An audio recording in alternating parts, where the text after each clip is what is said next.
welcome to the Nerd Social. I'm Nathan. I'm Chandra. Hi, so we're going to talk about the second episode of Star Trek Discovery, which is entitled Anomaly. As always, we are going to go through our spoiler-free thoughts for the episode, and then we'll get into spoiler talk about the episode. But before that, I want to read a short summary of the episode. So Saru returns to help the U.S.S. Discovery uncover the mystery of an unusual destructive new force.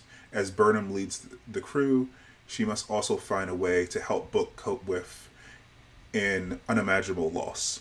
So, Chandra, what did you think of this episode this week? Oh gosh. I think some of the predictions we had last week about the impact this anomaly would have on the Federation and its relationships with non-federated or planets in general, we see those come to fruition, and just the complexity that something like this, an unknown like this, the issues that it brings up. So that was, it was interesting to see, and just dealing with the trauma of losing an entire planet full of life.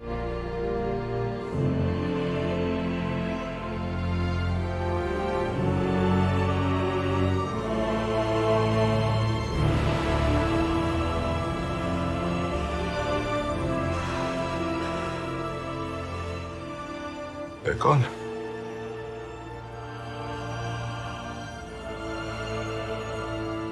They're all gone. And this episode, more so than the first, was also a tearjerker. I found myself tearing up throughout. It was very emotional. And sorry about that if you can hear my dogs. No worries. But yeah, you're starting to see the response to this anomaly, and plans start to form. And I'm trying to figure things out. So it was very emotional, a bit of a roller coaster, and you don't really get much of a resolution.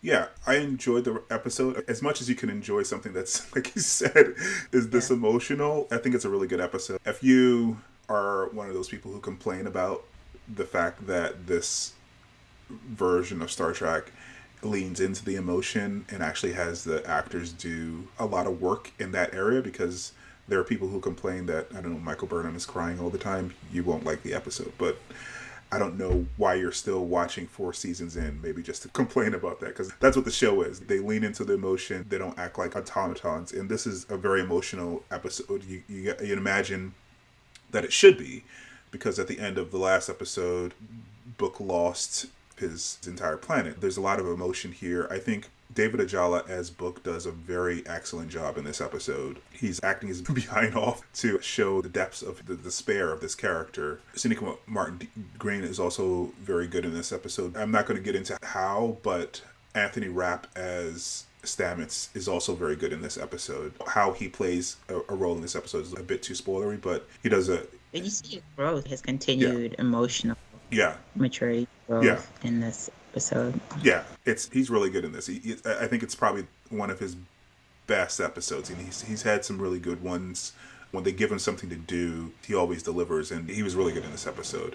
As the summary says, we're examining the anomaly that gave us that really terrible cliffhanger at the end of the last episode. So that's what most of the episode is focused on, and you definitely should go see it if you like Discovery. All right, that is what we think of the episode, but we are interested to hear what you guys think. So please comment down below, like and subscribe for more content like this, and we will see you next time.